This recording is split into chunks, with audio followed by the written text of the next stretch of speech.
Hey, viewers and listeners, it's Ed Fox in Nashville2 and my special guest, Winter Liscano with Winterbrook Digital. Digital. Like it was right there on the tip of my tongue. Hey, That's welcome. okay. Welcome, Winter. How you doing? Yeah, I'm well. Thank you for having me. This is exciting. Yeah, we're going to have some fun today. So what we like to talk about on Nashville2 is we like to talk a little bit about you, a little bit about your business, like some fun stuff that you like to do in Nashville that maybe you want to highlight for us. So let's jump in. Now, you're not originally from Nashville, are you? I'm not. I was born in Florida. Okay. Raised in California, but I've been in Tennessee since 2003. Okay, so you've been around here for a while. And tell us a little bit about your business. Yes, so I am a Facebook and Instagram ads strategist for local and small online businesses. So I leverage social media to help businesses gain leads, gain purchases or conversions. Whatever your objective is, social media can be a power tool in your tool belt. Right, gotcha. And so how did you end up choosing the Nashville area? I came here for college. So I went to school many eons ago and I stayed after I graduated. So I've been here ever since. Well, drop the college name. Like, you know, you can get props from the college. I went to Trevecca Nazarene University. Okay. So that's interesting because my wife graduated from Mid-America Nazarene University in Olathe. Yes. So, and we just sister schools. Yeah, exactly. And we just met that's funny, isn't it? Because last time we talked, I didn't ask you about that, but we just met one of the professors that does the entrepreneurial and financial class from Trevecca. And she's having me come in and actually talk to her class is what we're working on. Cool. Yeah, we met her at a big event last Friday out in Lebanon, Purpose of Wealth, with the podcast and author Tony Bradshaw. And it was a great event, and she was the MC for Tony, so it was pretty cool. And then my wife and her got to talking about Nazarene schools and stuff, and and they're like, "Well, how many do you know, Edward?" And I'm like, "Well, I think of Olivet, and I think of Trevecca, and I think of Southern Nazarene University in Oklahoma City, and I think of Mid-America." I said, "I think that's the only four I know." So, but I got bonus points for knowing those four, so that was pretty cool. Okay, so which area of Nashville, have you lived in the same area of Nashville the whole time since you graduated college, or have you moved around a bit? I've moved around a bit. So obviously started in Nashville proper with school, moved a little farther north, but still Nashville. I've lived in Franklin, I've lived in Spring Hill, and I've lived in the Brentwood, Antioch area, probably for most of the time that I've lived here. Okay, so if I'm new to Nashville, which I am, I'm a year and a bit, and we're actually moving to a place in Franklin. I go to a B&I group that's like O'Dawn 100 on a Wednesday morning. And so I'm like, okay, well, I can't live in Bowling Green. We've been living in Bowling Green while I build That's right. Yeah. And so we're exciting, and we're going to move to Franklin. So what around the areas that you live, what are your like little secret gems that people that maybe live in Hendersonville and Gallatin, or maybe Lebanon or Mount Juliet, maybe they never get over to the Brentwood, Antioch, Franklin kind of area. What are some of your favorite hidden gems? Yeah. So probably like 5 or 10 minutes from my house, off of Franklin Road, is a Thai and sushi place called Peter's.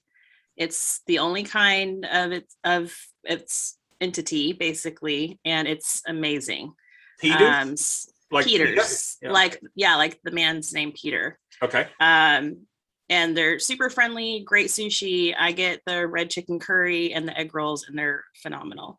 That's well, I'm a Thai guy. I'm not a sushi guy. I am a Thai guy. I love the pad Thai. I love everything with peanut sauce. Then you have to go, and get the curry. I like the curry. Right. I'm a yellow curry fan myself. But, I can eat them all. I can eat them all. Yeah, me too. So Peter's in Brentwood. That's a great place. There's a great place also nearby called The Perch. Okay. PERCH, and they do crepes and coffee. Oh. So they do savory crepes and sweet crepes, and then obviously they have custom coffees and stuff. And it's like a little hole in the wall. Usually you can't find a seat inside, but they've got outdoor seating, and it closes early. Those are the best places, though. And that's why I like, we didn't know what we were originally going to do on the show, but just finding out these little secrets and places that, some of them like, what is it? The Loveless Cafe. I mean, that pops up on all your searches and stuff. That's fine.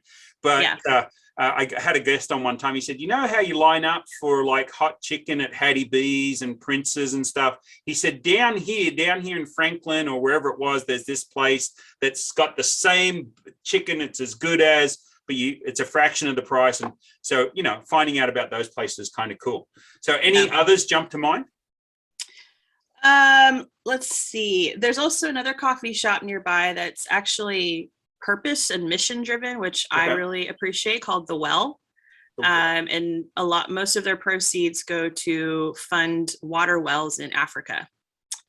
So I appreciate that, the mission behind some of these local businesses. And you can like see stuff on the walls about what they're doing and how they're doing it and stuff. So The Well is great. They originally started in one location, and they've multiplied in a couple of others. So it's a chain now, but it didn't start that way. So The Well is another great coffee shop. Speaking of that, did you hear about the old guy that fell down the well? No, but I think you're going to tell me. I am. I don't know. I was thinking, well, why did he fall down the well? And the more I thought about it, I realized he probably didn't see that well. We'll keep you around all week. I gotta have the Tadum. I don't know where it is on my soundboard, but I should have had it set up. Oh, we'll have applause instead. It doesn't sound like applause, but that's what it is, just so you know. Okay, so that's great. And so when it sounds like you're a bit like me. You like food and drink. Coffee. Yeah, I had a coffee shop in Wichita, Kansas with my kids. And I was the guy that used to just drink Folgers. Like I didn't really drink a lot of coffee. Oh, yeah, I know your type. Yeah, I'm a Bailey's guy, right? That's the only coffee, and Bailey's would be pretty good, right? Yeah.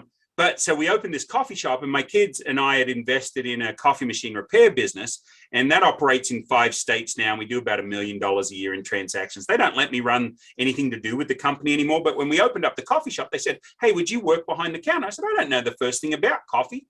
And so they gave me a crash course. I can do everything except the fancy latte. The foam. Yeah. I was doing it one day, and my daughter-in-law, who's the real coffee expert, she walks by and she looks down. She goes, "Oh, that's interesting." I said, "It's a scorpion. It's an octopus." She goes, "Yeah, it does look like an octopus." I said, "Isn't that great?" And she goes, "No, we don't do octopuses." She's like, cover that crap up and put a lid on it. I'm like, I was so disappointed. Like it actually looked like something, but I could never get the Rosetta or stuff. But they have tested my coffee making ability. They said, other than your latte art, you make a good cup of coffee. So that's the ultimate. Hey, that's a win in my book. That's right. I called it. Exactly. I called him one time and I said, yeah. So I pulled this espresso shot and I'm like, "Oh, that tastes a little bright." And my son's like, "Did you just use the word bright?" I said, "Well, it is. It's like, it's not too bitter, but it's kind of bright." He goes, I said, "Did I say something wrong?" He said, "No, that's the right terminology." And he tried it and he said, "You're exactly right." He said, "You got to dial that in a bit better." I said, "Okay." So, so they were impressed that I learned that stuff. So yes. So now they've ruined me. I can't have bloody nothing other than, like, I like this ground coffee out of Arkansas. These guys keep winning awards for their coffee. It's called Onyx, ONYX, Onyx Coffee Labs. Okay. And they keep winning all sorts of awards. And they've got this brand, they've got this grind that's called Monarch. And I'm a guy that puts a lot of milk, a lot of syrup, a lot of sugar, a lot of crap in my coffee just to get rid of the yucky coffee taste, back in the day. And this is the only coffee I can drink just straight as a drip coffee, and it is delicious. So I know it's not in Nashville. Huh? Sorry? That's a big transition to go from cream and sugar to black. I can't do it yet. So when I move down to Franklin, you can show me all your coffee haunts, and we'll hit some coffee. Oh gosh, when you get into Franklin, then you get into more of the bougie hipster coffee shops that are a whole other level. So right. Well, I do like the Frothy Monkey. That's one of mine. Yes, I like the Frothy Monkey too. Yeah, the downtown one. I haven't been to any of the others, but it's okay. And I mean, good value. I had a nice latte there, and it wasn't didn't break the bank. The parking broke the bank. Yeah, Parking, it's not great. I was like $16 for a 1 hour parking in the middle of the day. I'm like, oh, no. You got to find somewhere else on the street. You can park downtown Franklin without paying. okay. Well, no, I was downtown Nashville. I was downtown. Oh, Nashville. okay. So, yeah, that's what threw me. But I'd only been in town like a week. So, you know, it's fair enough. You learn the hard way, right? In the beginning. Yeah. You do. Yeah. Okay. So Winter, tell me a little bit about, you know, I know a lot of businesses use social media. So how are businesses that you talk to, how are they leveraging their social media for their business? What are they doing? Yeah, that's a great question. Especially for local businesses, a lot of them use and spend all their marketing budget for print and billboards and the flyers you get in the mail, you know, the little booklets and stuff. Right. And that you throw in the trash. That you throw in the trash, exactly. And they're wasting money because you don't know the results. Like, you can't measure the metrics of a print ad or a billboard to know how much of the money am I putting in and how much of my ROI from customers coming in, right? The old joke that I would tell, and I've done advertising sales for years, all sorts of advertising sales. I came up with an idea of wrapping video covers back when video shops opened because they'd rip off our tapes, and so we put them in blank cases. Well, then I said, well, what if we sold advertising on these? Oh, yeah. So back in the day, so I came up with that as a 16-year-old and made a bunch of money for a couple of years. But we always used to say this, you know, 50% of what you spend on advertising works and 50% doesn't. You just don't know which is which, right? You can't measure it. Yeah. So keep going. Yeah. So with social media, you know, a lot of them are have accounts. And they're just throwing stuff up there. There's no strategy. There's no intent behind what they're putting out there. They're just doing it to be present if they are doing some level of social media. Right. So with Facebook ads, you know, have you ever clicked on an ad while you're just scrolling your news feed late at night and purchase something? So it's the power of getting your ad, the American shirt. All my Hawaiian shirts. I've got a Tetris. I got a Gallagher. I've got one that's got kangaroos. Once I started buying Hawaiian shirts on Facebook, now every bloody ad is a Facebook Hawaiian shirt. Exactly. So that's the power of social media ads.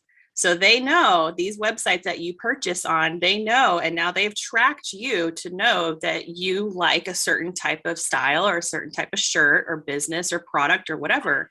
Now other businesses can actually target you with their ads. So now you're having the competition between two different competitors because of the power of Facebook ads with the Facebook pixel and targeting and all those things. You can now get your ad in front of your competitors' customers. If you're doing it correctly and you're hiring somebody like myself, who is an ad strategist, to target your competitors with your products or with your business. The power of it is you can also really see the metrics. We can see what's working. We can see what's not working. And we can keep your product or your business in front of your ideal customer without having to pay thousands and thousands of dollars. Right. And that's the power of it is we know where your results are coming from. We can get you those leads. We can get you those conversions. We can get you those purchases. And we can target within certain zip codes or certain radius of your business. So you're not having to market the entire state of Tennessee with a Facebook ad. If you're in Hendersonville, you're in Mount Juliet, you're in Spring Hill, and you want to target within a 10-mile radius of your business, easy peasy, done. So now everybody that lives in that radius is seeing your business and they drive by and they're like, oh yeah, I remember I saw that on my Facebook feed that they're having a promotion. They have a 10% off coupon or a buy one, get one free. So it's the beauty of really leveraging, again, your social media, because billions of people are on this platform every single day. And when you compare it with Google is a long-term game, and it costs a lot of money for you to be in those top search buttons. Well, and you think about it, the average billboard, I think, in Nashville, not the digitals, but the permanents. Yeah. I think you're looking at somewhere between $2,000 and $5,000 per month, you know, and the prime spots are even higher. And I see some of the people that advertise on there, and, you know, I've been advertising for a long time, and it always frustrates me when they try and fit 30 words on a billboard that I've got like 4 seconds to look at, right? Totally. If that, Right. the way some of us drive going through Nashville, I have about a second, if I'm Right. lucky. Right. They keep trying to kill me in my little truck. Like, I'm just driving my little truck. Everybody keeps trying to kill me. They're like, "Oh, you got a Kansas plate, whip, whip, whip, whip, whip, whip, all around you." I'm like, golly. But Yes. you don't get a lot of time Nashville to drivers. Well, true. Nashville drivers are a whole other conversation. Yeah, that is. Yeah, we could just do 30 minutes on Nashville. Totally. Drivers. Yes. But that's the power of ads, is you don't have to spend $2,000 to $5,000. I mean, for less than $2,000, I can get you those results, and you can actually see the return on the investment you're making. Right. And didn't you say something about, or maybe I was talking to somebody else, but about the lookalike ads? Like, if you've got those email addresses and phone numbers, you can target the lookalikes, people that fit that model, and then the retargeting of your old customers with their email addresses through Facebook. I love the retargeting aspect. So I've done a little bit of research. I tried to be a little bit. I'm impressed. So lookalike audiences are basically taking a healthy, warm audience of your business, an email list, an engagement on a video, an engagement with your Facebook page, your Instagram page, however they've interacted with you. We can take that contingency of people and we can create an audience of people that look like those people. And you can do it in different sizes depending on, again, the population of what you're trying to reach. If you're doing a nationwide thing or a statewide, you're obviously going to have to spend more money versus something that's a little more concentrated and local. So that's the beauty of those audiences. And with ads, though, you're always testing. So you, especially in the beginning, and you're brand new, you don't know anybody, nobody knows you. You've got to spend some money and just test. So I do test lookalike audiences with my clients. If they do have warm audiences, that's even better because the cost per lead or the cost per result is always going to be cheaper. Or you can also do detailed target interests. So let's say you're a financial planner and you want to target people that are, 50 and above, and they're homeowners and maybe their kids have graduated high school. Well, in my detailed targeting, I can create an avatar or an audience of people that are fitting those specific details. But again, you're always just testing the warm audience. I'm testing the warm. I'm testing, or the cold. I'm testing the lookalikes as well. Well, I think it's very interesting. And I think Facebook is still so new, right? We're 12, 13 years into Facebook, and Facebook ads are newer than that.